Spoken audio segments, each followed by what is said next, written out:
بسم اللہ الرحمن الرحیم۔ آج کی پریس کانفرنس جو ہے وہ 3 بنیادی نکات کے اوپر مشتمل ہے۔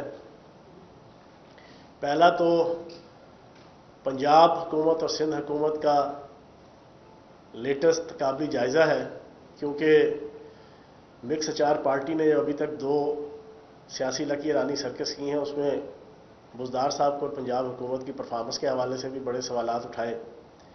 دوسرا عثمان بزدار صاحب وزیر اعلیٰ پنجاب اور وزیر اعلیٰ سندھ مراد علی شاہ صاحب کا بھی مختصر سا قابلی جائزہ ہے۔ دوسرا ایشو ہے سندھ آئی جی کا معاملہ، بیگم صفدر روان صاحب کی بے حرمتی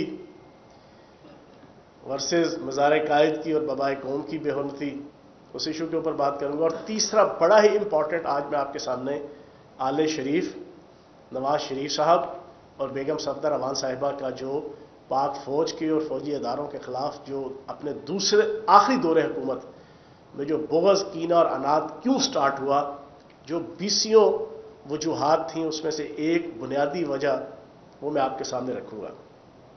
سب سے پہلے تو پنجاب حکومت اور سندھ حکومت کا قابلی جائزہ مراد علی شاہ صاحب ورسز عثمان بزدار صاحب۔ بلاول زرداری صاحب نے بڑا لہک لہک کے، چہک چہک کے اور مہک مہک کے جناب جو تقاریر کی 2 گجرانوالہ میں اور کراچی میں، اس میں صاحب بہادر گجرانوالہ میں پنجاب میں کھڑے ہو کے کہتے ہیں 200 روپے کلو انڈے ہو گئے اور 200 روپے درجن ٹماٹر ہو گئے۔ ماں صدقے جائے اپنے پلے سے کھایا ہو، کبھی پلے سے خریداری کی ہو تو ان کو پتہ ہو کہ درجن میں کیا چیزیں آتی ہیں اور کلو میں کیا آتی ہیں۔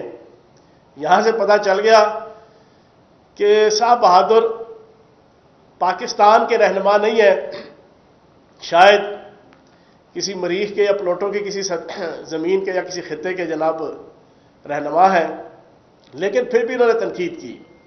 صورتحال یہ ہے کہ پاکستان کے اندر کرونا وائرس کے جتنے افراد شہید ہوئے کرونا وائرس سے، جتنی اموات ہوئیں، اس کی 40% تعداد جو ہے وہ سندھ سے ہے، 40% تعداد۔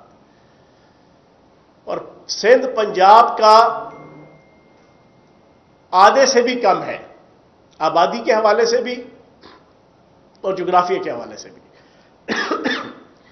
دوسری طرف پنجاب کے اندر جو اموات ہوئیں وہ سندھ کے 50% سے بھی کم ہوئیں۔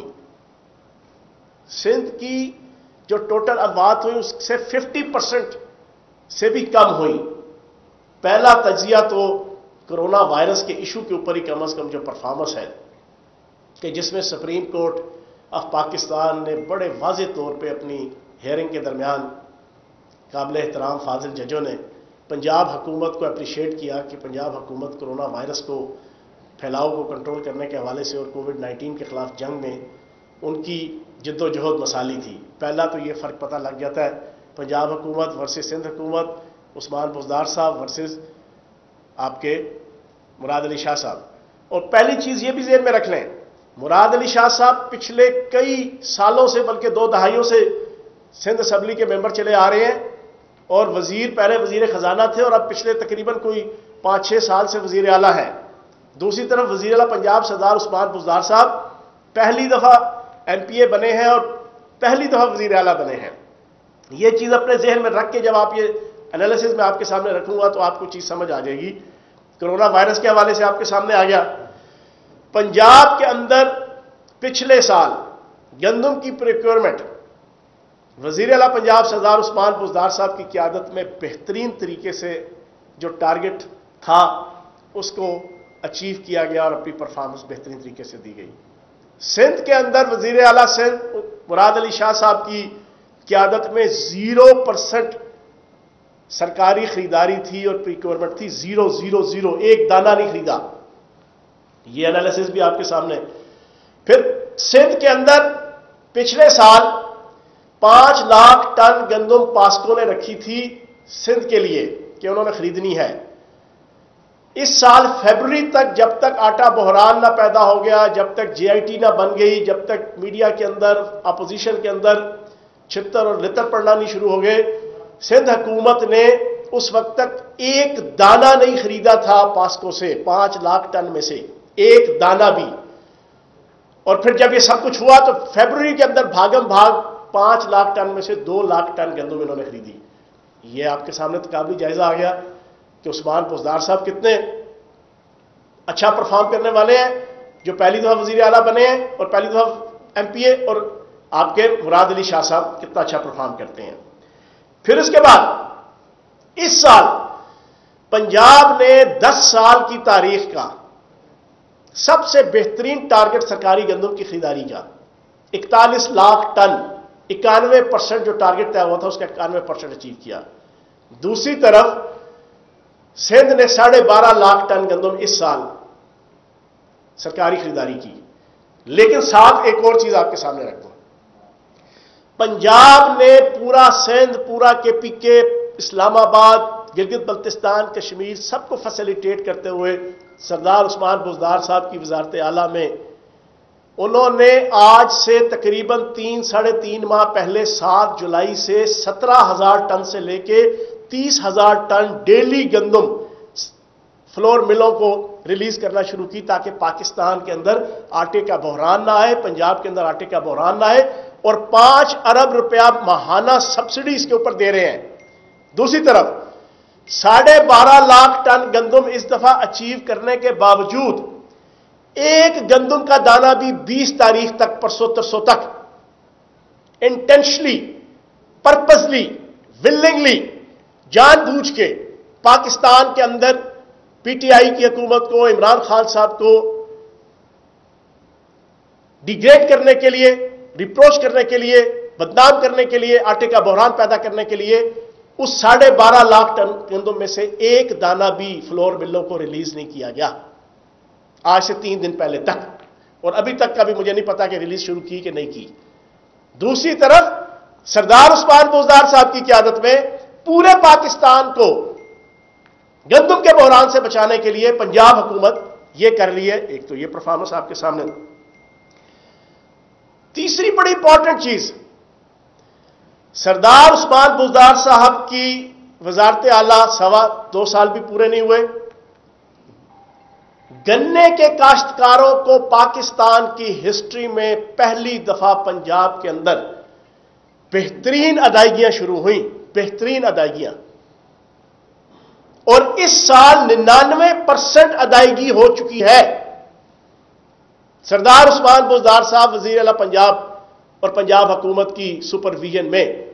اور اس سے پہلے کے حالات یہ تھے کہ پنجاب کے اندر اربوں روپے کی آؤٹ سٹینڈنگ جو ہے نا وہ باقی تھے، اور کاشتکار جو ہے وہ گنے کے رلتے پھرتے تھے، اور آلے شریف کی شوگر ملوں کے چکر لگا لگا کے 180 روپیہ ریٹ رکھ کے 130 روپے من کے حساب سے جو ہے وہ ان کو بلیک میل کر کے، ان کو جناب ٹارچر کر کے، ان کو فائنینشلی ڈیگریڈ کر کے کاشتکاروں سے گنا لیا جاتا تھا، اور سونے پہ سہاگا پھر بھی ادائیگیاں نہیں کرتے تھے. یہ آن ریکارڈ بات ہے.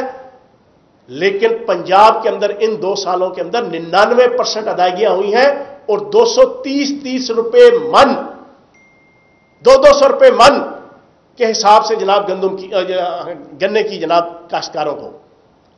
میں چیلنج دیتا ہوں، آج ابھی میرے اس کے بعد مرتضی وہاب صاحب اور سعید غنی صاحب آئیں اور اپنے فیکٹس پیش کریں کہ گنے کے خریداروں کی، گنے کے کاشتکاروں کی کتنی ادائیگیاں سندھ نے جناب، کتنے % جناب وہ ان کے آؤٹ سٹینڈنگ جو ہے نا وہ پے کر دی ہیں. اربوں روپے آپ کو نظر آئیں گے.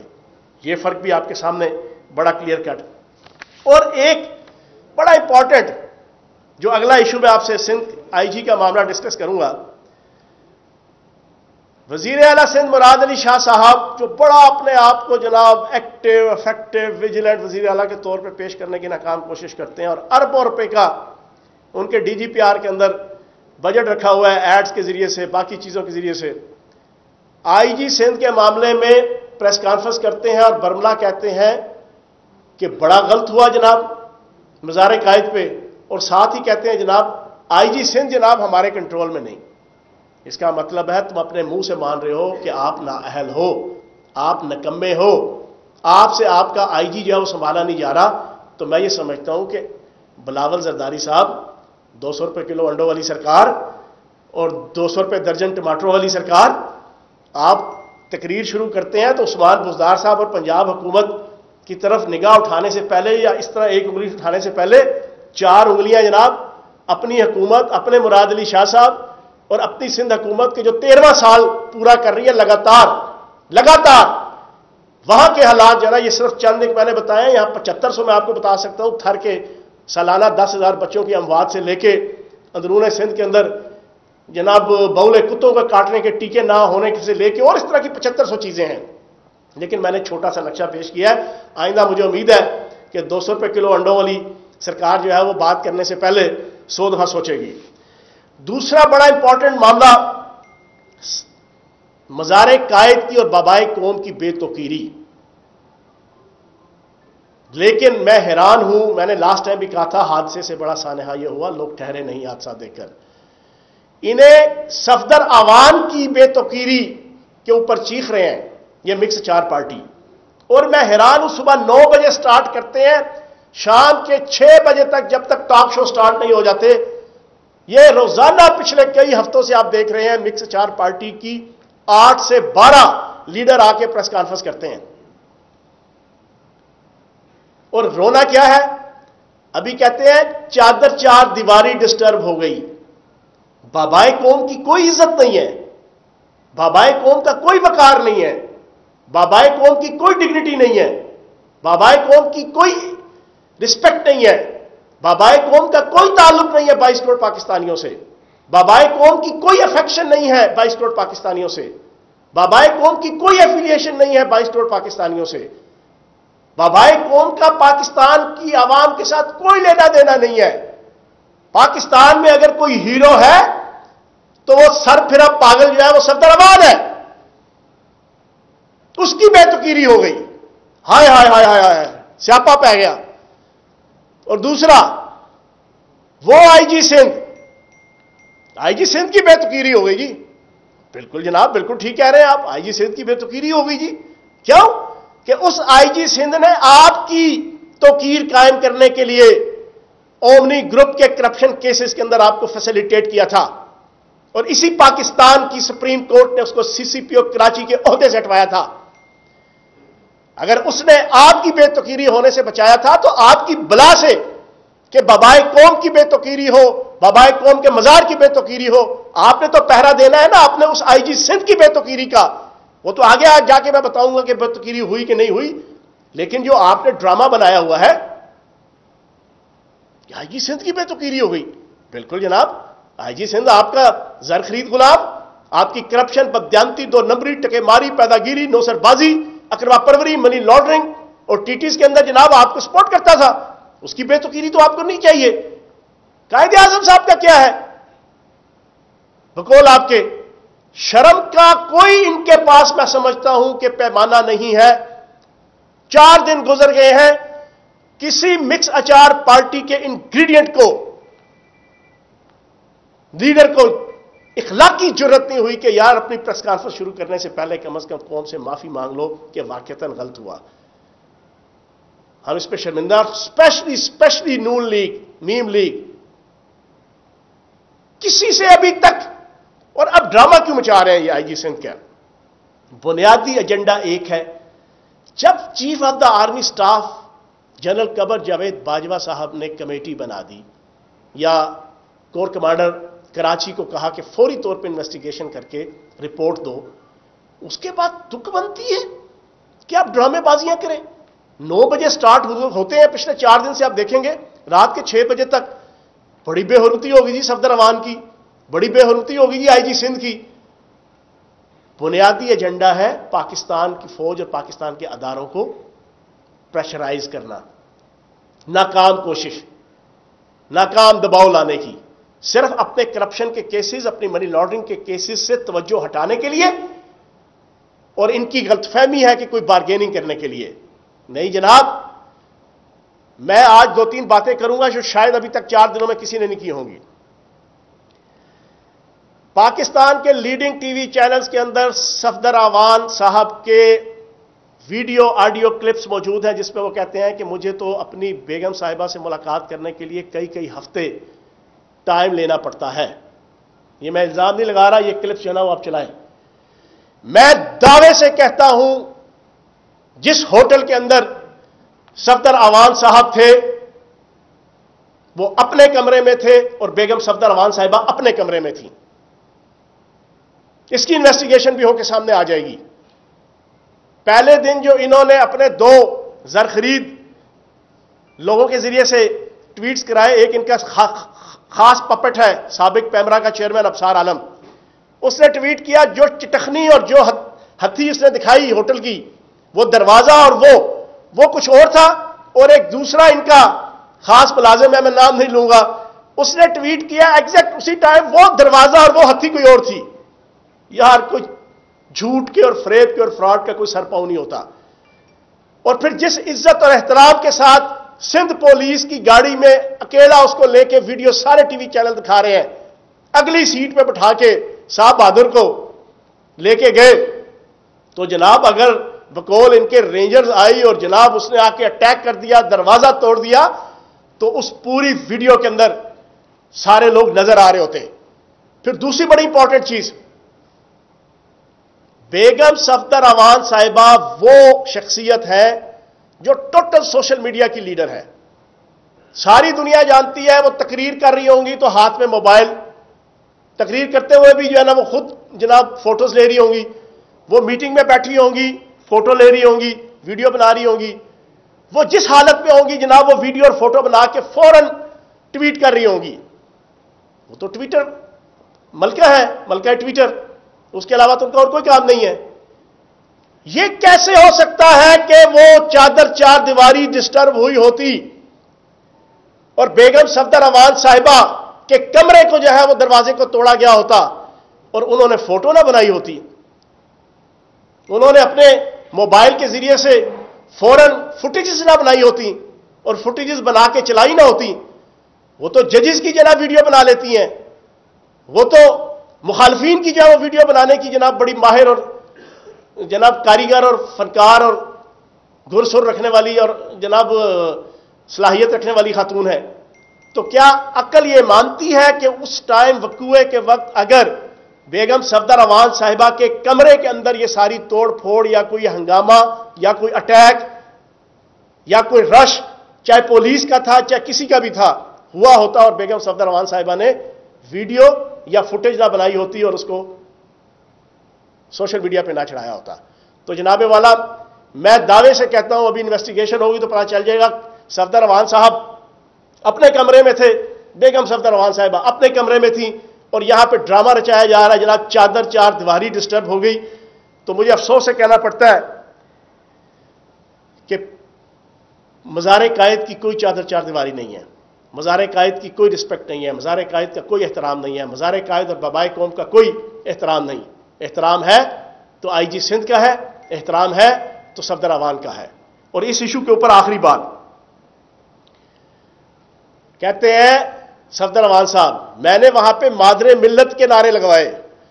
آج یہ بھی میں پوری پاکستانی قوم کے سامنے رکھ دوں، یہ پاگل سرفراز شخص وہاں پر مادر ملت جناب اپنی زوجہ ماجدہ کو سمجھ کے نعرے مار رہا تھا. یہ پورا وہاں پہ جو گینگ تھا نا، یہ پورا گینگ، یہ صفدر اعوان وہاں پہ ساروں کو اپنی زوجہ ماجدہ کو مادر ملت قرار دے کر زندہ باد کے نعرے لگا رہا تھا. پکڑا گیا تو کہتا ہے جناب میں مادر ملت فاطمہ محترمہ فاطمہ جناح کی زندہ باد کے نعرے لگا رہا تھا. تو میں سمجھتا ہوں کہ لوگوں کو بے وقوف مت بناؤ. ٹھیک ہے جی. باقی chief of the army staff نے انکوائری کا حکم دیا ہے، انکوائری سامنے آئے گی، دودھ کا دودھ پانی کا پانی ہو جائے گا. آخری اور سب سے امپورٹنٹ ایشو، سب سے امپورٹنٹ، میں آج پاکستانی قوم کے سامنے اس آل شریف کی اور اس نواز شریف صاحب کی، اس بیگم صفدر اعوان صاحبہ کی جو پاک فوج اور اس کے اداروں کے خلاف جو ایک بغض اور کینہ اور عناد ہے، ساری دنیا سوچتی ہے، ہم بھی بیٹھتے سوچتے ہیں یار آخر کیا وجہ ہے. ان کا پہلا دور، ان کا دوسرا دور، اس کے اندر جو انہوں نے کیا مجھے دہرانے کی ضرورت نہیں. ان کا جو آخری دور تھا سٹارٹ ہوا 2013 کے اندر افغانستان کی Afghan iron and steel consortium company, اس کا اور Indian steel authority of India, ان کا اور سجن جندال، ان تینوں کا ایک معاہدہ ہوا 1,80,00,00,000 ٹن خام لوہا صوبہ بامیان، ضلع حاجی کاگ، وہاں پر یہ ذخائر تھے. انہوں نے آپس میں معاہدہ کیا. معاہدہ کروانے میں حامد کرزئی کا ایک بھرپور کردار تھا. معاہدہ ہو گیا، لائسنس مل گیا انڈیا کو، سجن جندال کو. یہ 2013 کی بات ہے. 2014 میں 27 مئی کو مودی کی تقریب حلف برداری تھی وزیر اعظم کی. نواز شریف صاحب وہاں پر گئے اور بن بلائے گئے تھے، یہ بھی آن ریکارڈ ہے. پھر اینڈ ٹائم پہ انہوں نے وہاں پہ منت کر کے کہا کہ جناب انویٹیشن بھیج دیں، ورنہ اینڈ ٹائم پہ انویٹیشن آیا تھا. انڈین اسٹیبلشمنٹ اور انڈیا اس بات پہ راضی نہیں تھے، لیکن ان کے اپنے تجارتی مفادات تھے، یہ وہاں جانا چاہتے تھے. یہ وہاں پر گئے تو تقریب کے فوراً بعد جب وہاں سے نکلے ہیں تو پاکستان کے ہائی کمیشن نے ان کو کہا کہ حریت کانفرنس کے کشمیری رہنما آئے ہوئے ہیں اور آپ سے ملاقات کے انتظار کر رہے ہیں، روایت کے مطابق کہ جب بھی کوئی پاکستان کا صدر یا وزیر اعظم آتا ہے تو پاکستانی ہائی کمیشن میں ان کی ملاقات ہوتی ہے. انہوں نے کہا انکار کرتے ہوئے کہ یہ میں نے ملاقات نہیں کرنی. سیدھا گئے ہیں سجن جندال کے پاس اپنے بیٹے کو لے کر. وہاں پر بیٹھ کے سارے معاملات طے ہوئے. وہ 1,80,00,00,000 ٹن خام لوہا 60 گریڈ کا، دنیا کے اندر آئرن اور سٹیل کے جتنی کیٹیگریز ہیں 60 گریڈ کا لوہا سب سے مضبوط، سب سے افیکٹو اور سب سے اعلیٰ کوالٹی کا ہوتا ہے. اور یہ بنیادی طور پر سب سے بہترین جدید اسلحے کے استعمال اور اسلحے کے تیاری میں جو ہے وہ استعمال ہوتا ہے. انہوں نے وہاں پر اپنے معاملات طے کیے، ٹرمز اینڈ کنڈیشنز طے کی، اپنی پارٹنرشپ کی. واپس آئے ہیں. واپس آ کے پہلا کام انہوں نے کیا کہ FWO کے چیئرمین کو بلا کے کہا کہ صوبہ بامیان سے لے کے پشاور تک موٹر وے کی طرز کی جناب بہترین سڑک بنانے کا PC1 بنایا جائے. ان کے کان کھڑے ہوئے. انہوں نے کہا جی کوئی دور دور تک نہ لینا نہ دینا نہ معاملات، نہ کوئی ضرورت پاکستان کی ریاست کی، پاکستان کی. ساری انویسٹیگیشن کرنے کے بعد چیز تو ساری پتہ چل گئی. انہوں نے جناب اپنی رپورٹ دے دی کہ یہ منصوبہ فیزیبل نہیں ہے. بڑا سیخ پا ہوئے اس وقت جو وزیر اعظم تھے نواز شریف صاحب. وہاں سے ایک کلیش سٹارٹ ہوا. بنیادی ایجنڈا یہ تھا کہ وہ 2 ارب ٹن لوہا تھا اور کوئلے کے ذخائر تھے. وہ سجن جندال اور انڈین اسٹیبلشمنٹ اور مودی سے طے ہوا تھا کہ وہ یہ روڈ بنے گی. اس روڈ کے ذریعے سے پشاور کے ذریعے سے موٹر وے سے ہوتے ہوئے لاہور اور واگا بارڈر سے جناب انڈیا جائے گا. اور انڈیا کی 45 اسلحہ ساز فیکٹریاں تھیں. اس فیکٹریوں کے اندر یہی لوہا 60 گریڈ کا 60 گریڈ کا وہ استعمال ہوگا. اور میں پوری پاکستانی قوم سے پوچھوں گا انڈیا نے یہ اسلحہ کس کے خلاف استعمال کرنا ہے یا کرنا تھا؟ انڈیا نے برطانیہ کے خلاف، فرانس کے خلاف، امریکہ کے خلاف یا افغانستان کے خلاف؟ یہ پاکستان کے خلاف استعمال کرنا تھا. پاکستان کے اداروں نے اس کی یہ آخری دور کی یہ جو پہلا بہت بڑا ملک دشمنی کے اوپر مبنی اور اپنی تجارت کو فروغ دینے کے حوالے سے وطن سے اور اپنی سرزمین سے اور اپنی دھرتی ماں سے بے وفائی کرنے کی جو پہلی اس کی پلاننگ تھی اس کے رستے میں ہرڈل بنے اور یہ منصوبہ ناکام کیا. اور جندال کے لیے اور انڈیا کے لیے پاسبل نہیں تھا کہ وہ رشیا کے ذریعے سے جناب وہ لوہا اور وہ کوئلہ لے کر آئیں. اس کی فیزیبلٹی جو ہے وہ ڈیفیوز ہو جاتی تھی کاسٹ بینیفٹ ریشو کے پوائنٹ آف ویو سے. یہ میں نے 20 اور سینکڑوں وجوہات جو دوسرے دور کے اندر اس میں سے یہ پہلا ایک میں نے آپ کے سامنے وجہ رکھی ہے. آج پاکستان کے اندر بدقسمتی سے انڈین چینلز، آج سارے پاکستان کے اندر ایک میڈیا کے اندر خبر چل رہی تھی کہ انسٹیٹیوٹ آف پالیسی ریسرچ نے ایک پورا انالیسس پیش کیا ہے کہ پچھلے 36 گھنٹے یا پچھلے ایک ہفتے یا اسپیشلی 2018 کے الیکشن کے بعد سے لے کے اب تک انڈین میڈیا کس طریقے سے 5th جنریشن وار کو ایڈوانس کرتے ہوئے، انہانس کرتے ہوئے سی پیک کے خلاف، جنرل عاصم سلیم باجوہ کے خلاف، پاکستان کے خلاف، پاکستان کے وزیر اعظم عمران خان صاحب کے خلاف، پی ٹی آئی کی حکومت کے خلاف، انڈین فوج کے خلاف، پاکستانی فوج کے خلاف کس کس انداز سے جو ہے وہ فرنٹ فٹ پہ آ کے لڑ رہا ہے جو پہلے نہیں تھا. اور خصوصاً جب سے یہ مکس اچار پارٹی پی ڈی ایم 20 سپتمبر سے بنی ہے، اس وقت سے لے کے اب تک یہ ہر روز ایندھن فراہم کرتے ہیں. جو اسپیشلی یہ جو آئی جی سندھ اور بازار قائد کا اور صفدر اوان کا ایشو ہے، یہ روزانہ کا جو ڈرامہ، صبح 9 بجے ایک فنکار آتا ہے، 10 بجے دوسرا اداکار آتا ہے، 11 بجے تیسرا کلاکار آتا ہے، اور جناب اسی طریقے سے 6 بجے تک ان سارے نوسر بازوں کی ایک لمبی فہرست ہوتی ہے. صبح 9 بجے آتے ہیں، کھربوں ڈالر کی کرپشن کے نیب کیسز کے اندر وہاں پیشی پہ آتے ہیں. لیکن 3 چیزیں آخری بات کر کے، اور سب سے امپورٹنٹ چیز، اس مکس اچار پارٹی اور اس آل پاکستان لوٹ مار ایسوسی ایشن یہ 3 چیزوں کے ارد گرد گھوم رہی ہے. 3 چیزوں کے ارد گرد. پہلا ان کا تماشا ہے، دوسری ان کی آشا ہے، اور تیسرے ان کی بھاشا ہے. تماشا ان کا کرپشن کا ہے، تماشا ان کا منی لانڈرنگ کا ہے، تماشا ان کا کک بیکس کا ہے، تماشا ان کا جو میں نے آپ کے سامنے رکھ دیا انڈیا کے ساتھ تجارت کا ہے، تماشا ان کا جعلی اکاؤنٹس کا ہے، تماشا ان کا منظور پاپڑ والے کا ہے، تماشا ان کا کھربوں ڈالر کی لوٹ مار کا ہے. یہ ہے پہلا تماشا. دوسرا ان کی آشا ہے. ان کی آشا ہے این آر او، ان کی آشا ہے نیب کے ریفرنس اور کیسز سے ریلیف حاصل کرنا. ان کی آشا اور خواہش ہے کہ ہمیں بالکل کلین چٹ دے کے ہمیں صاف ستھرا سادھو، نعوذ باللہ معاذ اللہ، اللہ کا ولی غوث کتب کلندر قرار دے دیا جائے. اور بیگم صفدر اوان کی آشا ہے کہ اسے یہاں سے نکالا جائے اور جناب لندن میں بھجوا دیا جائے. دوسری آشا ہو گئی، پہلا تماشا، دوسری آشا، اور تیسرا ان کی بھاشا ہے.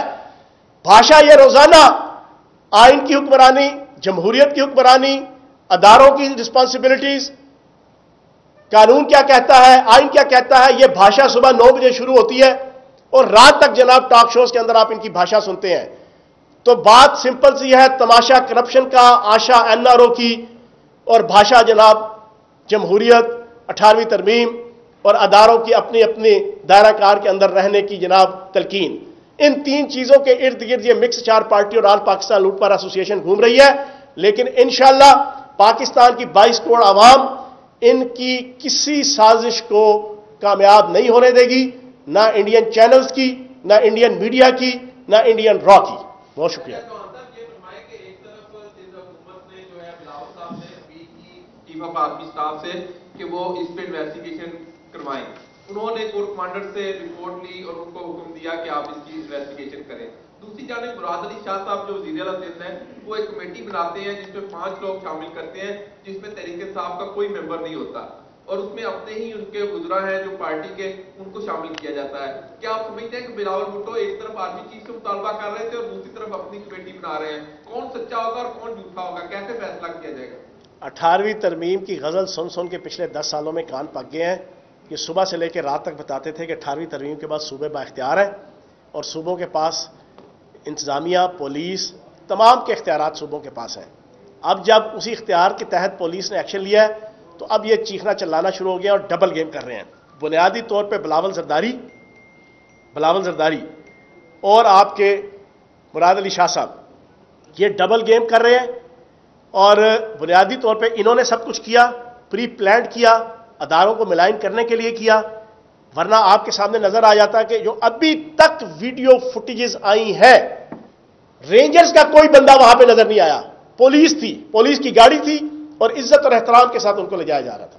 جی جناب. چوہان صاحب یہ بتائیے گا کہ اس وقت یہ جو بامیان والی آپ نے سٹوری سنائی ہے، یہ بامیان والی سٹوری 1 ارب 80 کروڑ ٹن جو لوہا ہے، یہ پاکستان کے کسی بھی حساس ادارے میں پاکستان کی جو رپورٹس ہوتی ہیں گزشتہ 6 سال میں یہ رپورٹ ابھی تک کہیں سے نہیں آئی، پہلی مرتبہ آپ سے آ رہی ہے. آپ کا سورس کیا ہے اس بارے میں؟ شریف فیملی ہے، سجن جندال ہے، پاکستان کی انٹیلیجنس ادارے ہیں، کیا سورس ہے؟ کیونکہ یہ 1 ارب 80 کروڑ کی اور دوسرے اس کے ساتھ ہی کومنٹ کیجیے گا کہ آج یہ خبریں چل رہی ہیں کہ پرائم منسٹر پنجاب میں آپ کے علاوہ کسی کی بھی کارکردگی سے مطمئن نہیں ہے، کہ کوئی اتنی زوردار طریقے سے جواب نہیں دے رہا، تو کیوں آپ کے باقی کے گزرا کو کیا شاید کس بات میں شائنیس فیل کرتے ہیں جواب دینے میں؟ اچھا، میں آپ کے سامنے نا ابھی ساری پاکستانی عوام کے سامنے ایک ویڈیو جناب آصف علی زرداری صاحب کی وہ میں سنواتا ہوں. اس میں آپ کو نظر آ جائے گا کہ آصف علی زرداری صاحب کے کیا ویوز تھے آج سے 4 سال پہلے، اور ان 4 سال پہلے یہ کہا کرتے تھے کہ یہی نواز شریف صاحب ہیں جو گریٹر پنجاب انڈین اسٹیبلشمنٹ کے ساتھ مل کے جناب بنانا چاہتے ہیں. ٹھیک ہے، یہ سنیے گا. اگر گریٹر بینکس بنتی ہیں تو پھر ان کی اس وقت اگر 3000 برانچز ہیں یا 2000 برانچز ہیں پھر تو 30,000 برانچز ہیں نا. آواز آ رہی ہے؟ تو ہر پاکستانی چیز عوام میں ان کا تو مال بکتا ہے بھائی، یہ تو سوداگران ہے. زرداری صاحب آپ کہہ رہے ہیں گریٹر پنجاب کا مطلب ہے کہ انڈین پنجاب کے ساتھ الحاق. ایگزیکٹ الحاق، ان کے ساتھ بزنس ٹوگیدر. یہ کیسے ممکن کیسے ہوگا؟ جب آپ کی فورسز کو یہ کمزور کریں گے، جب آپ کی فوج کے اوپر یہ ڈماشز لگوائیں گے، جب آپ کے اوپر یہ وہاں بیٹھ کے شیخ صاحب ان کو کہیں گے کہ یہ جی میاں صاحب تو بڑی ڈیموکریٹ ہیں، وہ تو لالو پرساد کے ساتھ ان کے کھانے ہوتے ہیں، وہ ان کی دعوتوں پہ آتے ہیں اور یہ وہاں جاتے ہیں، وہ ملنے کے لیے تیار ہیں. اور خود ایک امریکن پریزیڈنٹ کو لالو پرساد کہتا ہے کہ ہم میاں صاحب کے ساتھ بزنس کر سکتے ہیں، we can do business with Nawaz Sharif. تو میری تعریف اگر وہاں سے آئے تو یہ پاکستان کے لیے کوئی اچھا وہ تو نہیں ہے. انڈینز نے کہا تھا کہ ہم نے بھی نواز شریف صاحب پہ انویسٹ کیا ہوا ہے but we never believed it. Pakistan Peoples Party کا لیڈر میاں نواز شریف پہ یہ الزام لگا رہے ہیں. الزام نہیں لگا رہا، میں کہہ رہا ہوں آئی بلیو ان اٹ. آپ اگر فورن منسٹر نہیں رکھتے، آپ کچھ 3 سال سے ہم کہہ رہے ہیں کہ فورن منسٹر رکھیں، آپ کسی کو ہائر نہیں کرتے to protect your interest in Washington. آپ کو پتا ہے واشنگٹن کی لابی جو ہے اسمال لابی، تو آپ کیا کر رہے ہیں؟ بائی ڈیفالٹ آپ کسی اور کو ایڈوانٹیج دے رہے ہیں نا. آپ بائی ڈیفالٹ اگر ایڈوانٹیج دے رہے ہیں تو ایڈوانٹیج کس کو جا رہا ہے؟ انڈیا کو جا رہا ہے نا. تو یہ نیشنل سیکیورٹی تھریٹ بن سکتا ہے. نیشنل سیکورٹی تھریٹ تو اللہ نہ کرے، آپ بھی ہیں، ہم بھی ہیں، ہم سب پاکستانی ہیں. ان کی کیا بساط کی یا ہمیں کچھ کر سکے پاکستان کو، اور اللہ نہ کرے، اللہ کی ذات بھی ہے. مگر ان کی سوچ صرف اگر ان سے کوئی ساتھ ہے تو ٹھیک ہے، اگر ان کے کوئی خلاف ہے تو پھر یہ ایکسٹریم اینڈ سے جانے کے لیے تیار ہے. سن لیا جی پوری پاکستانی قوم نے. ایک منٹ پوری پاکستانی قوم نے سن لیا. بلاول زرداری صاحب یہ آپ کے ابا جی ہیں. آج سے 4 سال پہلے ارشد شریف صاحب بڑے سینئر، بڑے ایکٹیو، بڑے ویجیلنٹ جناب جرنلسٹ ہیں، ان کو انٹرویو 1 to 1 دے رہے ہیں. کہتے ہیں کہ یہ نواز شریف انڈین ایجنٹ ہے اور یہ گریٹر پنجاب بنانا چاہتا ہے، اور یہ گریٹر پنجاب بنانے کے لیے ساری سٹرگل کر رہا ہے. اسی کی ایک میں نے صرف آپ کو جھلک دکھائی ہے، ایک جھلک صرف بامیان صوبے کی. یہ 7500 چیزیں اس طرح کی ہیں، اور اسی طریقے سے باقی بھی آپ کا جو والیوم 10 ہے نا، جو پاناما کیس کا پڑا ہوا ہے، وہ بھی کھل جائے تو اس میں بہت سی چیزیں آ جائیں گی. تو بلاول زرداری صاحب خدا کا واسطہ ہے، اپنے والد کی لاج رکھ لو، بیچارہ بیمار ہے اس وقت، زندگی کے جناب بڑے امپورٹنٹ لمحات میں ہے. اس کی کئی ہوئی بات کا پیرا دو. اپنی کرپشن اور اپنی بددیانتی سے بچنے کے لیے جن کو انڈین ایجنٹ کہتے تھے، جن کو گریٹر پنجاب بنانے کا تم کہتے تھے کہ الزام نہیں، میں کہہ رہا ہوں کہ یہ ہے، تو اس کے متعلق کم از کم یہ چیز نہ کرو. چوہان صاحب یہ بتائیے گا کہ آپ نے جس طرح ابھی بات کی موجودہ حالات کی، کیا آپ سمجھتے ہیں کہ آپ کہہ رہے ہیں کہ پیپلز پارٹی نے کراچی کا واقعہ خود کروایا ہے، آرمی چیف نے انکوائری کا حکم دے دیا، تو کیا یہ تحریک انصاف کی جو وفاقی حکومت ہے ان کی اور فوج کے درمیان کوئی اگر خلیج پیدا کرنے کی کوشش اگر کی گئی ہے تو آپ سمجھتے ہیں کہ آج بھی فوج اور عمران خان اور تحریک انصاف کی حکومت ایک پیج پر ہے؟ اچھا، میں ایک پولیٹیشین ہوں، ساری زندگی سیاست میں گزری ہے. میں آپ کو بڑے واضح طور پہ بتا دوں، فوج ہمیشہ الیکٹڈ گورنمنٹ کے ساتھ ہوتی ہے. پاکستان کی فوج ہمیشہ الیکٹڈ گورنمنٹ کے ساتھ ہے. اگر نہ ہوتی تو ہم 4 حلقوں کا لے کے نکلے تھے. 1.5 سال ہم نے فرینڈلی اپوزیشن کی, ٹھیک ہے جی, اور اس کے بعد جب ہم دھرنا دینے نکلے, چاروں کے چاروں حلقوں پہ سپریم کورٹ الیکشن کمیشن نے ری الیکشن کروایا. ثابت ہوا کہ دھاندلی ہوئی ہے, چاروں پہ ری الیکشن ہوا, ٹھیک ہے جی. ہمارا سٹینڈ ثابت ہوا, حق سچ کے اوپر مبنی سٹینڈ کے اوپر ہم 126 دن بیٹھے رہے, لیکن ہم حکومت نہیں ہلا سکے. حکومت نہیں گئی. کیوں؟ کہ پاک فوج اس حکومت کے ساتھ تھی, کیونکہ یہ اس وقت جیسی تیسی بھی تھی, اس وقت ایک لوگوں کے سامنے, دنیا کے سامنے کاغذوں کے اندر ایک الیکٹڈ گورنمنٹ تھی. تو حکومتوں کے ساتھ ہوتی ہے پاک فوج جناب والا. اور اگر آج پاک فوج جو ہے اور فوجی ادارے وزیر اعظم پاکستان کے ساتھ کھڑے ہیں, تو وہ عمران خان صاحب کی ذات کے ساتھ نہیں کھڑے, وہ وزیر اعظم پاکستان کے ساتھ کھڑے ہیں, وہ وفاقی حکومت پاکستان کے ساتھ کھڑے ہیں. تو بات آپ نے ذیشان بخش صاحب بڑا اچھا سوال کیا ہے. اصل پہ یہ بہت بڑی سازش تھی, یہ بہت بڑی سازش تھی. فالس فلیگ آپریشن تھا, جیسے وہ انڈیا کراتا ہے نا, پٹھان کوٹ, اوڑی, پلوامہ, ٹھیک ہے جی. دوسری جنگ عظیم شروع ہونے سے پہلے بھی جناب ایک ہوا تھا جاپان اور امریکہ کے درمیان بھی.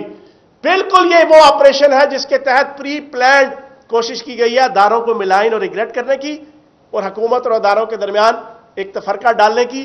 حالانکہ پوری پاکستانی قوم جانتی ہے 18ویں ترمیم سے پہلے بھی 18ویں ترمیم کے بعد بھی انتظامیہ اور پولیس 100% صوبوں کے تابع ہے, اور جو موجودہ آئی جی سندھ ہے وہ تو ہے ہی آلے زرداری کا غلام اور آلے زرداری کے گھر کا جناب باندھی. یہ فرمائیں جی فاروقی صاحب, اگر یہ انکوائری کمپلیٹ ہوتی ہے تو اس کے بعد کتنا امکان ہے کہ آئی جی کو کم از کم جو ہے وہ واپس لیا جائے, اور کچھ سندھ میں کوئی بڑا فیصلہ آ سکتا ہے انتظامی حوالے سے؟ دیکھیں ابھی یہ ساری انویسٹیگیشن ہوگی. انویسٹیگیشن جو سندھ کی حکومت کی ہے وہ تو سارا ٹوپی ڈرامہ ہے, گوگلوں سے مٹی جھاڑنے کی ایک ناکام کوشش ہے. وہی وزیر بٹھا دیے ہیں جو سارا دن جناب وہ طوطا کہانی جناب وہ آلے زرداری کی جناب سناتے رہتے ہیں, ٹھیک ہے نا. ان کی کیا مجال ہے کہ وہ انویسٹیگیشن کریں, ان کی مرضی اور ان کی منشا اور ان کی تمنا کے برخلاف. لیکن اب جو آئے گی, کیونکہ ڈائریکٹ اٹیک کیا گیا نا اداروں کو, تو ادارے کی طرف سے جو ساری انویسٹیگیشن آئے گی تو پتہ چل جائے گا, اور اس کے مطابق پھر جو فیصلہ ہوگا. جی بٹ صاحب, ایک تو دوست نے سوال کیا کہ جو آپ نے بامیان والا الزام لگایا ہے وہ رپورٹ کس کی, اس کا براہ کرم وضاحت. اچھا میں بتاتا ہوں. ہاں, دوسرا سوال میرا یہ ہے کہ مریم صاحبہ کی جو آشا ہے باہر جانے کی, اس آشا کو کیا آپ پورا کر رہی ہے حکومت؟ اچھا میں نے یہ پہلی دفعہ بات نہیں کی یہ بامیان صوبے والی. میں منسٹر اور ایم پی اے بننے سے پہلے بھی ٹاک شوز کے اندر یہ بات کرتا رہا ہوں.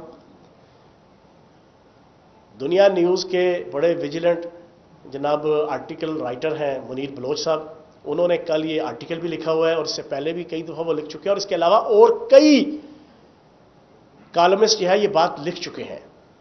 یہ کوئی 100% نئی بات نہیں ہے, لیکن چیزیں تذکیر کے لیے ہوتی ہیں, اور یہ آج سے 4 سال پہلے 5 سال پہلے کی یہ ساری چیزیں پتہ ہے, ٹھیک ہے نا جی. اور میں تو 20 دفعہ یہ ٹاک شوز کے اندر جو ہے نا 2015, 16, 17 کے اندر جو ہے نا یہ بیان کر چکا ہوں. لیکن آج میں نے اس وجہ سے ڈیٹیل سے بیان کیا ہے کہ پاکستانی قوم کو سمجھ آئے کہ یہ بہت بڑے جو ڈرامے باز چاچے مامے جمہوریت کے بنے بیٹھے ہیں, ان کا اصل چہرہ اور اصل پلان کیا ہے, یہ بغض کیوں رکھتے ہیں. اور ایک سوال آخری میں پوچھ کے اٹھوں گا, ایک منٹ, ایک سوال پوچھوں گا بیگم صفدر احمد صاحبہ سے اور 200 روپے کلو انڈوں والی سرکار سے. جناب والا آپ جمہوریت کی اتنی مالا چمتے ہیں, مجھے بتائیں آپ کی اپنی پارٹیوں کے اندر کتنے کلو جمہوریت موجود ہے, بس کتنے کلو جمہوریت آپ کی اپنی پارٹیوں میں ہے؟ جی یہ بتائیے گا پی ڈی ایم کا جو بیانیہ ہے, پی ڈی ایم کا خاص طور پہ فوج کے خلاف جو بیانیہ ہے وہ بات کرتے ہیں, ادھر سے جواب آتا ہے, اس میں بدنام تو فوج ہو رہی ہے. تو اس بیانیے کو روکنے کے لیے کوئی قانون سازی یا کوئی آپ کیا سٹیپ لے رہے ہیں کہ کم از کم وہ جو 5th جنریشن وار کا تو حصہ نہ بنے؟ دیکھیں بات یہ ہے, ہم تو جب یہ سازش کرتے ہیں, ابھی تھوڑی دیر پہلے جناب وہ سابق وزیر اعظم جو اربوں ڈالر کی لوٹ مار ایل این جی کی ہوئی ہے, اپنا کیس چل رہا ہے, وہ آ کے ہر روز پریس کانفرنس آتے نیب کی پیشی میں ہے, بنتے آ کے سادھو ہے. آتے کرپشن اور بدزیادتی کے کیسز میں ہیں، بنتے آ کے اللہ کے ولی ہیں، آتے جو ہے وہ اقربا پروری اور لوٹ مار کے کیسز میں ہیں، اور جناب وہاں پہ عدالت سے جا کے خود ہی وکیل صفائی، خود ہی وکیل پروسیکیوشن، خود ہی گواہ، خود ہی گواہی دے دلا کے سارا کچھ کر کے اینڈ میں اعلان کر کے جاتے ہیں پائی جی اسی بڑے سادھو نمازی پرہیزگار اللہ دے ولی ہیں، اسی بے قصور تے جناب السلام علیکم اپنی عدالت سے جائی چلے گئے جناب. تو جناب اس کا جواب دینے کے لیے مجبوراً ہمیں آنا پڑتا ہے اور آ کے بتانا پڑتا ہے کہ حقیقت کیا ہے. بہت شکریہ.